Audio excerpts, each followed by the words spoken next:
This is VOA News. I'm Marissa Melton.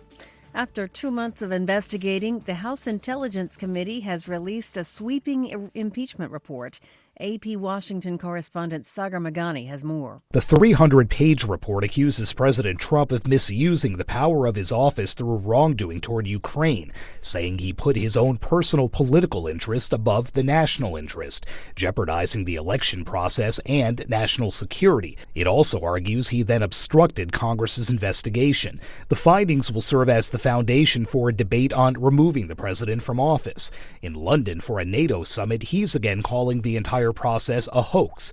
The White House says it was a one-sided sham process and that the report reads like the ramblings of a basement blogger trying to prove something when there is no evidence. Sagar Meghani, Washington. Senate Majority Leader Mitch McConnell reacted to the news by saying if the House votes for an impeachment trial, the Senate will comply. Yeah, I don't have any advice to give the president about the way they want to handle the representation of his positions. It's all in the House at the moment, and as I've said over and over again, if the House does in fact act, then the Senate will be in business with an impeachment trial. Democratic presidential candidate Kamala Harris, the daughter of Indian and Jamaican immigrants, has dropped out of the presidential race because of lack of funding. She had one of the most memorable lines in the first debate among Democratic candidates in June. And, there was a little girl in California who was part of the second class to integrate her public schools. And she was bused to school every day. And that little girl was me. Harris had been the only person of color to qualify thus far for the next Democratic presidential debate, December 19th. You're listening to VOA News. Vanishing sea ice, devastating heat waves, and encroaching sea levels. A new report from the UN's World Meteorological Organization on Tuesday warned of dire consequences as it said the current decade is the hottest since records began more than 150 years ago.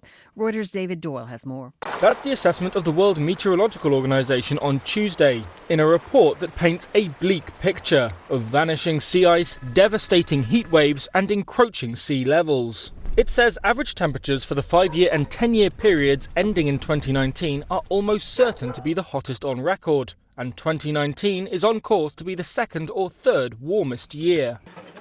Experts warn that climate change has been a key driver of a recent rise in global hunger, following a decade of steady declines, with more than 820 million people without enough food in 2018. And the WMO report also emphasised that weather disasters have displaced millions of people this year. That's Reuters' David Doyle reporting. Health officials have been scrutinizing marijuana vaping. They're not the only ones. AP correspondent Matt Small has more. As health officials scrutinize marijuana vaping, it's increasingly on law enforcement's radar too. Nationwide, authorities have seized more than 500,000 marijuana vape cartridges and arrested more than 120 people in the past 2 years, according to figures compiled by the Associated Press. In New York City alone, drug authorities say they've confiscated about 200,000 illegal cartridges since last summer.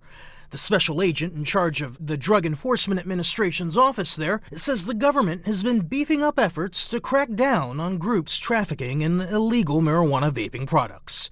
I'm Matt Small.